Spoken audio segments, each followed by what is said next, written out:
Perkenalkan, nama saya Alfat Sobri. Halo, perkenalkan nama saya Arik Nafinur. Halo semuanya, perkenalkan nama saya Aurin Syafika. Halo, perkenalkan nama saya Endita Maulidia. Halo, perkenalkan nama saya Jesti Anissa. Perkenalkan nama saya Raihani Maulana. Halo, perkenalkan saya Syarif Jidan Fernanda. Assalamualaikum teman-teman. Kali ini kami akan membahas tentang respirasi anaerob. Respirasi anaerob adalah reaksi pemecahan glukosa untuk mendapatkan energi tanpa menggunakan oksigen.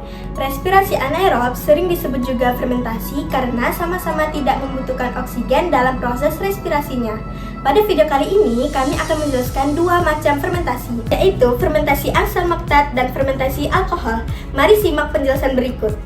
Sebelum kita masuk di penjelasan fermentasi asam laktat dan fermentasi alkohol, marilah kita mengenal terlebih dahulu respirasi anaerob atau yang biasa disebut fermentasi. Respirasi anaerob adalah reaksi pemecahan glukosa untuk mendapatkan energi tanpa menggunakan oksigen. Pada respirasi anaerob masih menggunakan transport elektron yang dimana penerima elektron terakhirnya bukan oksigen melainkan molekul lain.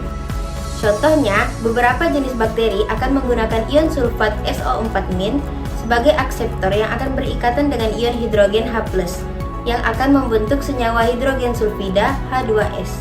Sedangkan pada fermentasi, tahap transfer elektron tidak lagi digunakan. Secara umum, hasil dari fermentasi adalah 2 ATP, 2 NAD+, dan 2 asam pirufat. Namun, asam pirufat yang dihasilkan tidak akan masuk ke siklus Krebs karena oksigen tidak tersedia. Sehingga terjadilah proses fermentasi, yaitu proses pemecahan glukosa untuk mendapatkan energi tanpa membutuhkan oksigen. Fermentasi terbagi menjadi dua macam. Yang pertama fermentasi asam laktat, yang kedua adalah fermentasi alkohol. Yang pertama, fermentasi asam laktat. Pernahkah kalian mengalami nyeri otot ataupun pegal-pegal setelah melakukan olahraga atau setelah melakukan aktivitas berat? Nah, kemungkinan nyeri otot yang kita rasakan adalah disebabkan penumpukan asam laktat.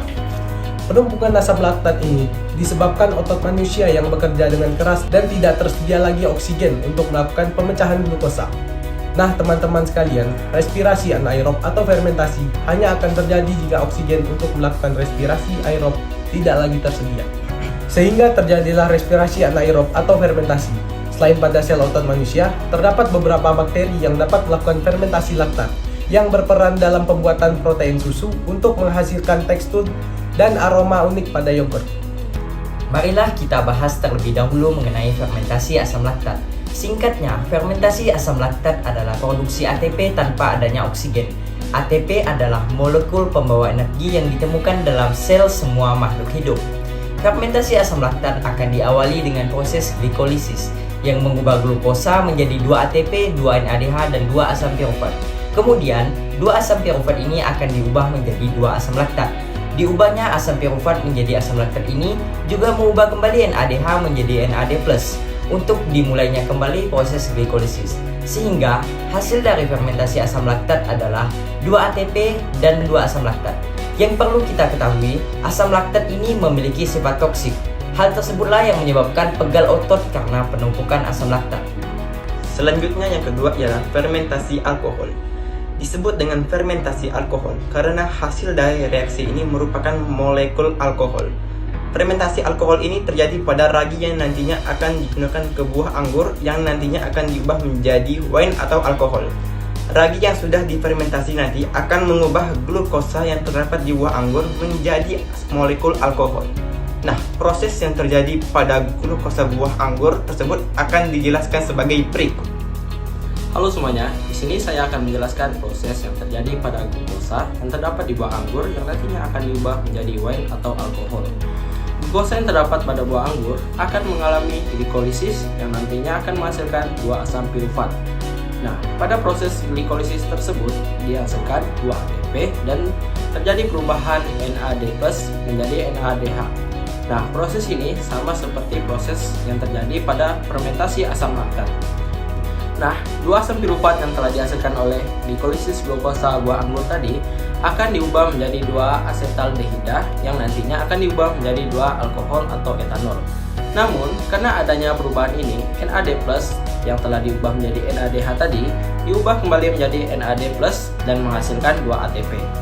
Di dalam proses ini terjadi juga pelepasan 2 karbon dioksida, sehingga hasil dari proses fermentasi ini adalah 2 alkohol atau etanol, 2 ATP, dan 2 karbon dioksida. Nah, dari penjelasan tersebut dapat kita simpulkan bahwa perbedaan antara fermentasi alkohol dan fermentasi asam laktat terdapat pada hasilnya. Pada fermentasi asam laktat dihasilkan 2 ATP dan 2 molekul asam laktat, sedangkan dalam fermentasi alkohol menghasilkan 2 ATP, 2 molekul alkohol, dan 2 karbon dioksida. Nah, dari pembahasan tadi dapat disimpulkan respirasi anaerob adalah reaksi pemecahan glukosa untuk mendapatkan energi tanpa menggunakan oksigen yang terjadi di sitoplasma. Selama persediaan oksigen tersedia, maka respirasi aeroblah yang akan terjadi. Respirasi anaerob hanya akan terjadi jika tidak lagi tersedia oksigen untuk melakukan respirasi aerob. Hal tersebut disebabkan karena pada respirasi aerob dapat dihasilkan ATP sebanyak 36 ATP, sedangkan respirasi anaerob hanya menghasilkan total 2 ATP saja.